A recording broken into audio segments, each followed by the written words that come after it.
Teleaula Natal.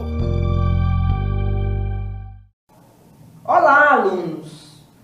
Eu sou a professora Elza Alves, professora da Secretaria Municipal de Natal. Né? Sou uma pessoa de estatura mediana, né? Visto calça preta, blusas de listas pretas, brancas e laranja.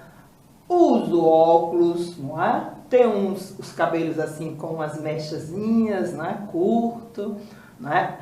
E meu sinal de Libras é este aqui, né?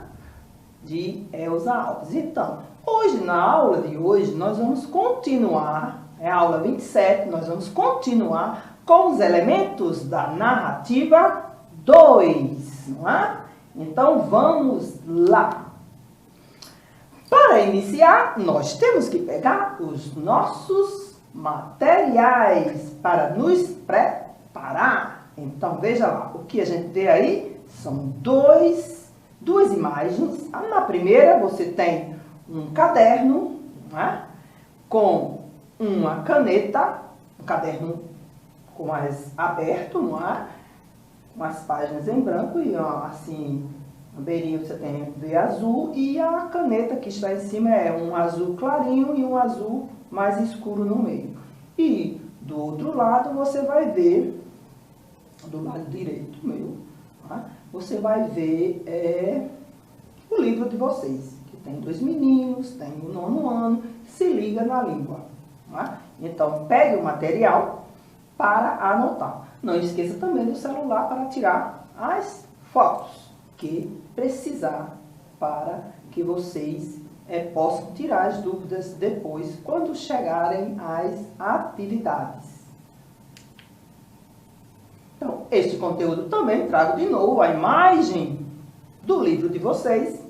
E este conteúdo também está disposto nos capítulos 3, 6 e 7, que abordam os gêneros conto e romance. Nós vamos ver agora, nesta aula, vamos continuar estudando sobre os elementos da narrativa. E para iniciar, iremos assistir a um vídeo produzido por alunos como vocês na aula de artes. E retrata o teatro trágico grego. Durante o verão, quando todos estavam voltando para suas casas, 3 adolescentes que viviam em uma comunidade rica voltavam de seus afazeres na escola. Eram eles Guilherme, Jéssica e Miguel. Certo dia, eles estavam entediados e Jéssica teve uma ideia. Que tal se fizermos uma brincadeira um pouco perigosa? Falou Jéssica. Os outros 2, curiosos, aceitaram a proposta.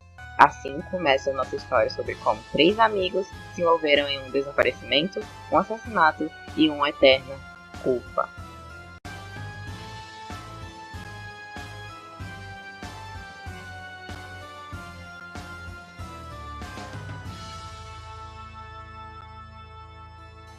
Concordando com a proposta, os 3 foram para a garagem e, de acordo com os termos sugeridos pela Jéssica, fizeram com um giz vermelho um símbolo com formato de estrela no chão e espalharam velas pelo local. Assim que começaram a brincadeira, as luzes se apagaram e tudo ficou escuro. Puderam ouvir vozes na garagem inteira, vozes que sussurravam palavras indecifráveis. Então, de repente, as luzes voltaram a se acender e perceberam que a menina havia desaparecido em meio à escuridão. Tanto Guilherme quanto Miguel lamentaram a suposta morte da amiga. No dia seguinte, enquanto ainda estavam tristes pelo suposto falecimento da Jéssica, ouviram a campainha tocar no andar de baixo da casa. Então, quando Guilherme foi atender a porta, pôde-se ouvir gritos do andar de baixo. Miguel corre para ver o que havia acontecido e a única coisa que vê é seu amigo, sentado em uma poltrona pálido e sem vida alguma, enquanto o assassino, o qual era de alguma maneira familiar aos olhos de Miguel, corria para a floresta. O garoto, abalado pela série de eventos e infortúnios, só sofre em silêncio, sem saber o que acontecera ali.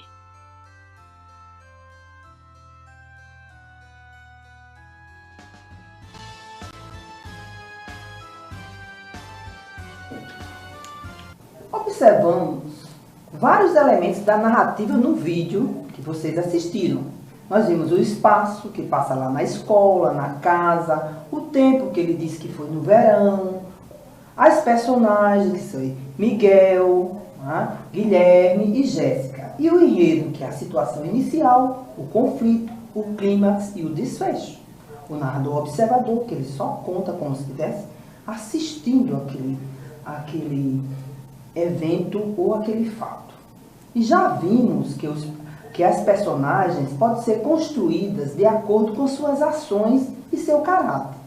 Quanto às ações no enredo, podem ser, em geral, caracterizadas em principais e secundárias, embora existam outras classificações. As principais sustentam como eixo todos os fatos próprios das narrativas. As secundárias dão suporte à continuidade da história, intermediando as ações e girando ao redor das principais como personagens principais. As personagens, além de ser classificadas, que vocês já viram, como protagonista, personagens principais, antagonistas, personagens que se opõem às protagonistas, secundárias ou coadjuvantes, auxilia tanto os antagonistas quanto os protagonistas no desenvolvimento da história e ajuda a sustentar a trama. São classificadas também quanto ao aspecto psicológico e podem ser planas ou lineares. As personagens planas ou lineares são superficiais, pois apresentam uma única ideia ou qualidade e possuem uma personalidade pobre, repetitiva. Apresentam aspectos psicológicos que não evoluem e dividem-se em tipo e caractura. Por exemplo, a tipo são personagens típicas de características peculiares, como padres gulosos, que a gente vê em muitos textos em filmes, comadres fofoqueiras, coronéis, mulheres e homens adúlteros, solteironas, mocinhas sofredoras, rivais invejosas e etc.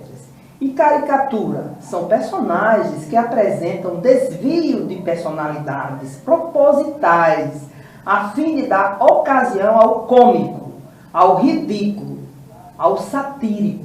Um dos exemplos mais conhecidos é o João Grilo, do livro Alto da Compadecida, de Ariano Suassuna. Nós vamos ver agora um trechinho do filme que mostra exatamente o Grilo, o personagem João Grilo. Vamos lá?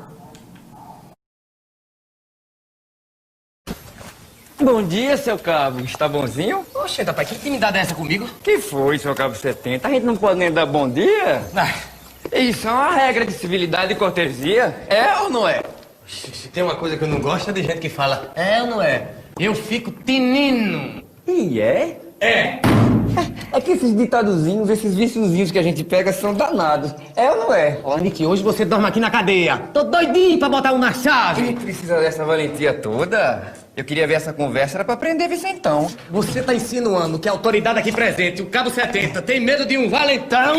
Não, só estou querendo dizer que quando um não quer, dois não brigam. É ou não é? Moleque! Desculpe, seu Cabo! Dessa vez passa! Mas só passa somente por causa de uma coisa. Eu acho que eu sei o que é. Sabe nada, mano. Sei sim. Eu conheço os recantos mais íntimos desse seu coração militar. Rapaz, deixa de intimidade comigo, seu cabra. Eu sei que se o senhor quisesse, o senhor me prendia. Mas a sua boa vontade comigo é por causa da minha intimidade na casa de uma moça que o senhor, seu cabo, anda querendo muito. Mas como eu sofro, João! Sofre? O senhor? Uma autoridade? As autoridades também sofrem. E ela não gosta de mim. Quem disse? Eu é que penso. Pois todo penso é torto. É ou não é? Nesse caso eu só queria que fosse. Pois eu já andei conversando esses assuntos com ela. Foi nada. Por tudo que é de mais sagrado. Ela até me disse que simpatizava muito com um certo cabo. Jura? Por essa luz que me alumia. João, olha, você sabe que eu lhe tenho muita amizade, não é? Menino, olha como isso mudou. É, seu cabo, eu sei que o senhor é doido por mim. É ou não é? É! Sou sim, João. E você podia me ajudar. É só dizer o que quiser. Eu queria que você entregasse um broche pra Rosinha. E diga a ela que foi eu que dei. Passa o bicho pra cá. Meu Deus, que broche lindo! O ordenado do mês quase todo. O presente será dado. Até mais ver, cabo 70. Até mais ver, João. Obrigado. Fico lhe devendo um favor. Bom dia, seu Vicentão. Vou fingir que não vi. E hoje eu amanheci azeitado, sabe? Eu até jurei que a primeira pessoa que eu visse, eu enfiava ali a faca no apendicite. Mas hoje não é dia de ter raiva, não. Pois pra mim todo dia é dia de ter raiva. Eu quero ter raiva e você não se meta. Mas logo hoje, no aniversário de Dona Rosinha... Oi, e hoje é aniversário dela? Eu acho melhor se você amansar. Pra quê? Ela não gosta de mim mesmo? Que injustiça. Logo hoje que ela me disse que estava apaixonada. E foi. E por quê? Diz ela que é pelo valentão da cidade. Eita! Só pode ser por mim, né? E logo hoje que o senhor acordou tão mal-humorado. Passou, João. Você me faz uma fineza. Uma fineza, é? Você entrega esse par de brinco pra ela. Olha isso aqui, coincidência, rapaz. Que acaso da necessidade. Logo hoje, dia do aniversário dela, foi que eu achei de comprar um presente. Isso não é coincidência, não. É o destino. Eita, chega, me arrepiei todo, aí, João. Pois diga isso a ela, João. Diga que é a própria sorte que quer nos juntar. Cruzando nossa vida na teia do destino. Ela vai gostar demais. Hein? Eita dos cabra velho, besta da peste. Que joias lindas! Quem mandou? Alguém na cidade que é doido pela senhorita. Poxa, que história! Ninguém gosta de mim? Esse gosta demais. Quem é ele? Posso dizer não que ele pediu. Ele é bonito? Posso dizer não que eu sou modesto. É você, Chico. Já que a senhora adivinhou, eu não vou negar que desde que ele conhecia eu vivo pra morrer. E só não morro porque vivo pensando na senhora. Eu fico muito agradecida, mas eu não posso aceitar o seu presente. Dona Rosinha, eu sei que sou pobre. Poxa, eu não ligo pra isso não, Chico. É que se pelo menos você tivesse um diploma. Eu sou doutor em ciências ocultas, filosofia dramática, pediatria charlatânica, biologia dogmática e astrologia eletrônica. Se você fosse valente. Sou o cabra mais valente dessa cidade. É nada. Oxi, os sujeitos mais valentes aqui são Vicentão e Cabo 70. Eu sou doido pra acabar com a valentia deles. Você tinha coragem de enfrentar um dos dois? Topa com os dois de uma vez só, boto eles pra correr dessa cidade. Isso eu queria ver. A senhora aceita as joias? Aceito. E se você fizer o que disse, eu sou capaz até de usá-las. Opa, João! Até que enfim você chegou, rapaz! Estava por aí, esparecendo, refrescando a natureza. Tudo certo, né, João? Eita, ela tá me esperando. Ela quem? Oxente, um Rosinha, quem mais haveria de ser? Sei lá, você que deve saber. Oxi, não desconverse não, homem. O que foi que a Rosinha disse? De quê? Do presente, responda logo que eu tô ficando louco. Ah, sim. Ela ficou com ele. Só? Só? E você acha pouco? Você queria bem que ela desmaiasse? Ao menos ela podia ter ficado feliz. A feliz ela ficou. Também, quem não ia ficar feliz ganhando um broche e 2 brincos no mesmo dia? Oxente, um par de brincos. E eu não só mandei um broche. Você só mandou um broche, mas teve um sabido que mandou 2 brincos. Um pra cada orelha. Oxente, quem foi esse miserável? E qual presente ela gostou mais? E por que ela ficou mais balançada? Diga, homem de Deus. Até aqui ela não se balançou ainda não.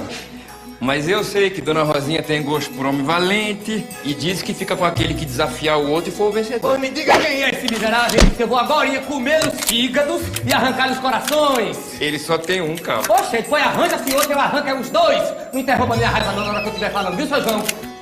Quem é ele? Isso eu não sei. Só sei que eu vi Chicó hoje cedo lá para as bandas fazenda do Major e ele mandou eu lhe dizer que quer lhe encontrar hoje de 7 horas na saída da missa. Ricó? De 7 horas na saída da missa. E o que é que ele quer comigo? Diz que é a respeito de um par de brincos que você deu a Dona Rosinha. Será que aquele cebito tá me desafiando? Só sei que ele também cuspiu no chão quando pronunciou seu nome. O Magrelo tá doido pra morrer. E eu tô doido pra matar, vai dar certinho. Eu sei também que encontrei Dona Rosinha toda contente por causa de um broche que ela tinha acabado de ganhar. E ainda se meteu a dar um broche à Rosinha, é? Mas é hoje que eu vou fazer a festa.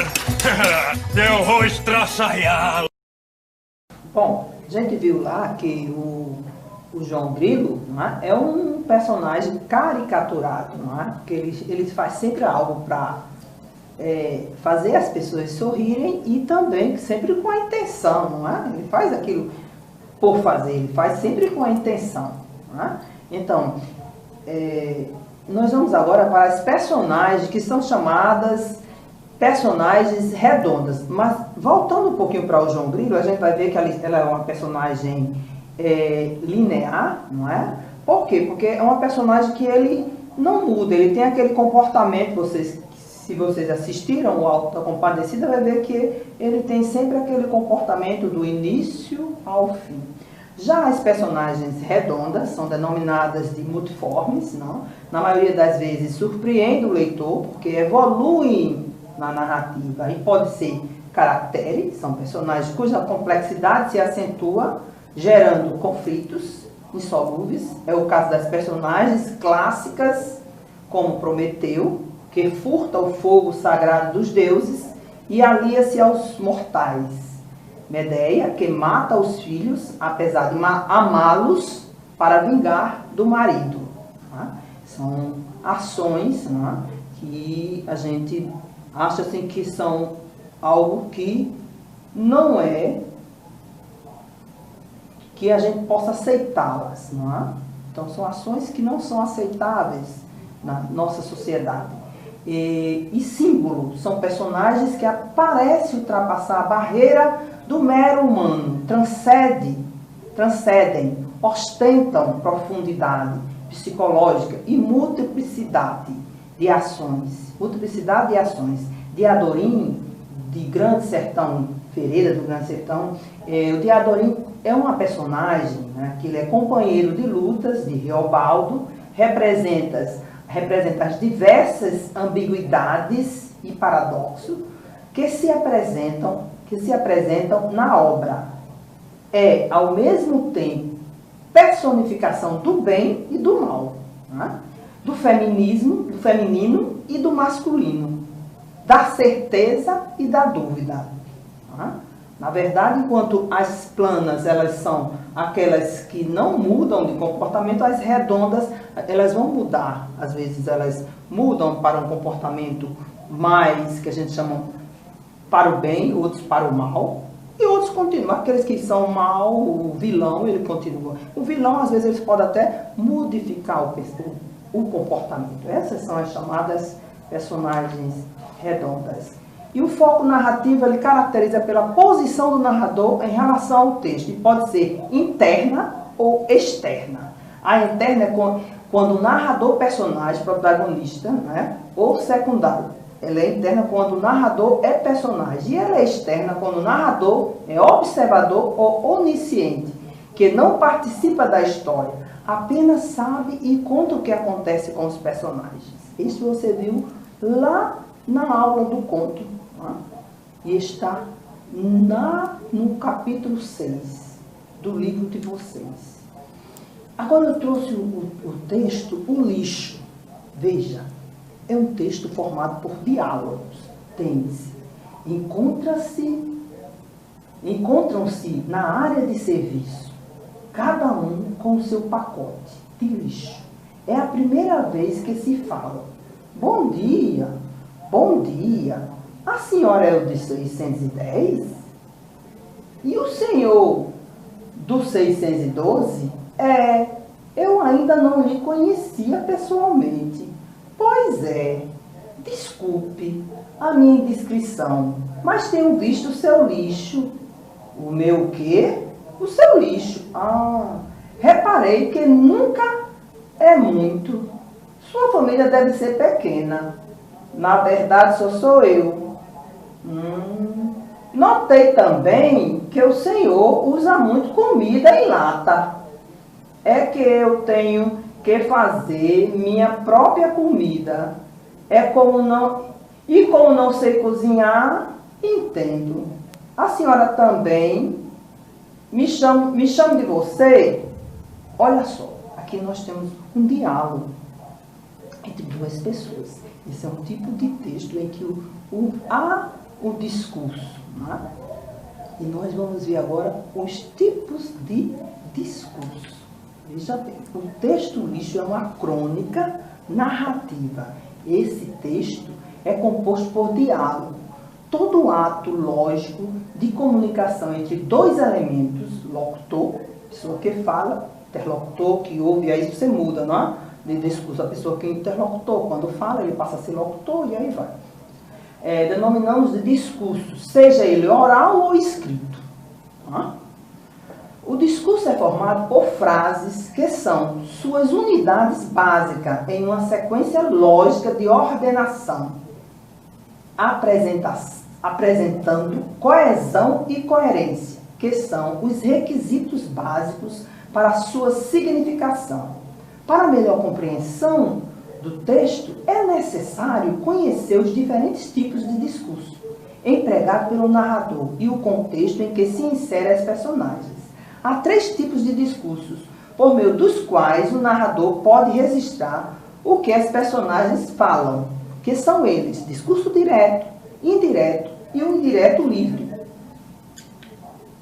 Vamos lá, o discurso direto é locução da personagem, é a fala da personagem, por sua própria voz. O narrador pode se ausentar do texto. É o foco narrativo de primeira pessoa. Em algumas situações, as interferências do narrador podem aparecer no início, no meio ou no final da fala de cada personagem.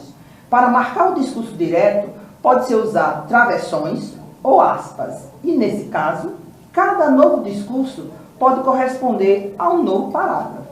O texto lixo, olha aí, é um exemplo do discurso direto em que a interferência do narrador aparece no início. É quando a gente vai observar exatamente aqui, olha. Encontra-se na área de serviço, cada um com seu pacote de lixo. É a primeira vez que se falam. Aí é a fala do personagem. O restante é o diálogo, a fala do narrador, aliás. O restante são as falas das personagens. O discurso do narrador aparece no meio da fala. Agora a gente vai ver quando o discurso do narrador aparece no meio das falas das personagens, para identificá-las ou mostrar o ânimo com o qual conversa. Exemplo: Yetis se levanta, é corpulento e mais alto que Jazão. Cospe no chão, Jazão não se mexe, mas cerra os punhos. Não preciso de você para vencer meus inimigos, murmura Yetis. Ignoro como você pôde chegar às portas do meu palácio. Alguns dizem que uma névoa espessa o envolvia. Talvez os deuses o protejam. Acrescenta ele com desprezo. A gente vai ver, no final, a gente vai ver aqui, olha, quando murmura Yetis e acrescenta ele com desprezo, a gente vai ver exatamente a fala do narrador no meio do texto, né? E exatamente ali no final.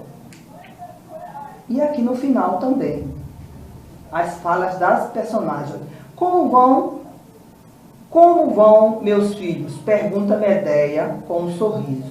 No final, após a fala das personagens, a fala do narrador. No final, após a fala das personagens. Como vão meus filhos? Pergunta Medeia com um sorriso. Nós esperamos você muito tempo hoje. E Mérmero chorou. Responde Féris gravemente. Sim, diz Mérmero. O discurso indireto.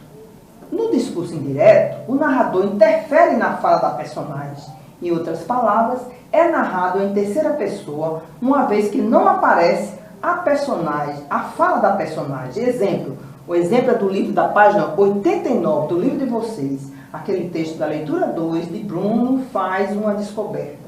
Tem aí, olha. Certa tarde, quando Bruno chegou em casa, vindo da escola, surpreendeu-se ao ver Maria, a governanta da família, que sempre mantinha a cabeça abaixada e jamais levantava os olhos do tapete, de pé no seu quarto, tirando todos os seus pertences do guarda-roupa e arrumando-os dentro de 4 caixotes de madeira, até mesmo aquelas coisas que ele escondera no fundo e que pertencia somente a ele. Não era de dá conta de mais ninguém. A gente vê que o discurso aqui é indireto.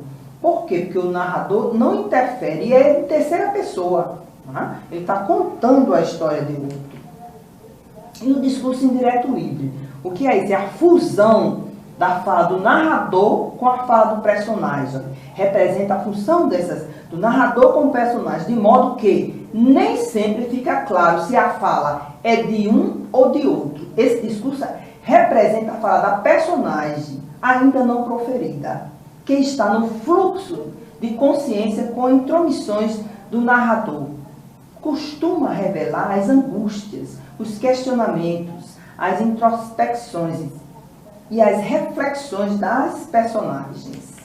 Veja aqui esse texto, Cadeia, acordou sobressaltado, pois estava misturando as pessoas, desatinando. Talvez fosse efeito da cachaça. Não era. Tinha bebido um copo.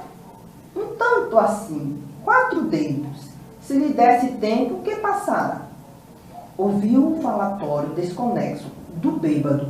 Caiu numa indecisão dolorosa. Ele não dizia palavras sem sentido.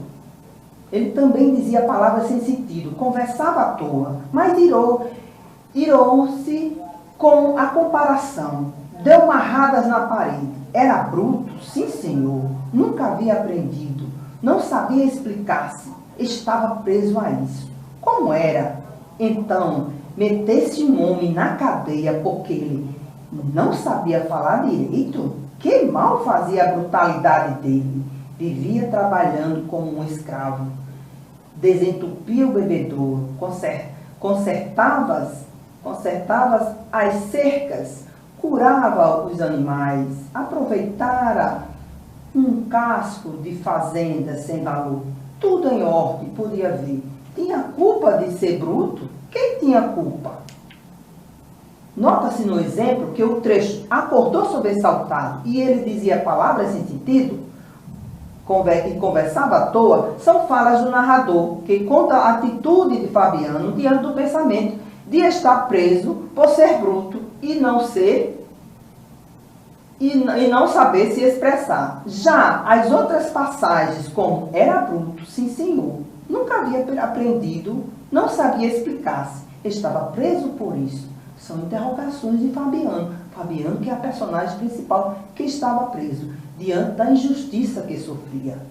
A gente vê a mistura de falas dentro do texto, que quem não lê, prestar bem atenção, vai confundir essas falas. E vem o discurso direto. A passagem do discurso direto para o discurso indireto. Como eu faço isso? Redigir uma narração é necessário conhecer bem a estrutura desses tipos de discurso. Veja o quadro aqui, olha, do discurso direto para o discurso indireto. Então, aqui eu tenho, o vizinho respondeu, é que tenho que fazer minha própria comida. Para o discurso direto, o vizinho respondeu que ele tinha que fazer a própria comida. Então, eu tenho o presente do indicativo e vou passar para o pretérito imperfeito do indicativo. Pretérito imperfeito, que é o passado, né? Olha só. Não preciso de você para vencer meus inimigos, murmurou Ietes. Pretérito imperfeito. Ietes murmurou que não precisava de Jasão para vencer seus inimigos. Pretérito perfeito. A vizinha disse: notei também que o senhor usa muita comida em lata. Pretérito mais que perfeito. Né? Hesitava. A vizinha disse que notara, ou tinha notado, praticamente a gente não usa o mais que perfeito, né? A gente usa mais um composto.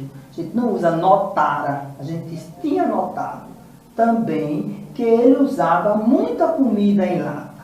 E vem o futuro do presente. Quando vem no futuro do presente, a gente muda para o futuro do pretérito. Sorrindo, o homem afirmou: logo juntaremos o nosso lixo. Futuro do pretérito. Sorrindo, o homem afirmou que logo juntariam o seu lixo. Olha, juntariam. Nesse outro, nós vamos ver, quando eu passo do imperativo, quando uma frase está no imperativo, eu vou passar para o subjuntivo. Olha, a vizinha exigiu, me chame de você. Aí eu vou passar para o discurso indireto. A vizinha exigiu que a chamasse de você. Pretérito, imperfeito e subjuntivo. Aí vem os marcadores, né, que nós usamos. De lugar, aqui, cá e aí. No discurso direto. No discurso indireto eu vou usar de lugar ali e lá. Né? Ietes dirigiu-se a Jazão. Ietes dirigiu-se a Jazão dizendo que ignorava como ele chegara até ali. Porque como eu estou falando o discurso direto, eu vou dizer aqui. Eu estou falando o discurso indireto, eu vou dizer ali. Olha, de tempo ontem, amanhã. De tempo no dia seguinte ou no dia anterior. No dia anterior ou no dia seguinte. Aí tem Mérmero respondendo. Nós esperamos muito tempo por você ontem. Se eu for colocar no discurso indireto, eu vou dizer, Mérmero respondeu que ele esperaram muito tempo por ela no dia anterior. Esperaram muito tempo por ela no dia anterior. Né? No outro, quando eu digo, o oráculo previu, amanhã Medeia sacrificará os filhos. O oráculo previu que Medeia sacrificaria os filhos no dia seguinte. Então a gente tem sacrificará, sacrificaria. Né? A gente tem que saber agora quais são os tempos verbais. Sugiro fazer uma revisão dos tempos verbais. Exatamente desse pretérito perfeito, o imperfeito e o mais que perfeito. Aí vem agora o tempo verbal na narrativa. Olha só, peguei o texto Medo, livro, página 174. Tinha lá, era só um garoto com o pai, olha, era pretérito, né? Era só um garoto com pai, mãe, irmão, mas quando deu os primeiros passos, pretérito, apoiando-se nos móveis da casa, sentiu-se, pretérito, só no mundo. Precisava, olha, pretérito, né? Que precisei, perfeito, precisava, imperfeito, precisara, mais que perfeito, dos outros para ir além de si, e tinha medo, nem muito, nem pouco, do seu tamanho, como uniforme escolar que vestia. Olha, no futuro seria um homem, o medo iria se escolher, ou ele, já grande, não se ajustaria mais às suas medidas. Tá? Por ora estava ali, naquela manhã, fria, indo para a escola, o olhar em névoa, as mãos dentro do bolso da jaqueta. O que o salvava era a mochila presa às costas. O peso dos cadernos e dos livros o curvava, obrigando-o a erguer a cabeça, fazendo-o parecer até um pouco sonolento. O que fazer com sua condição? Apenas levá-la consigo. Andava às pressas, tentando se proteger do vento, que, na direção contrária,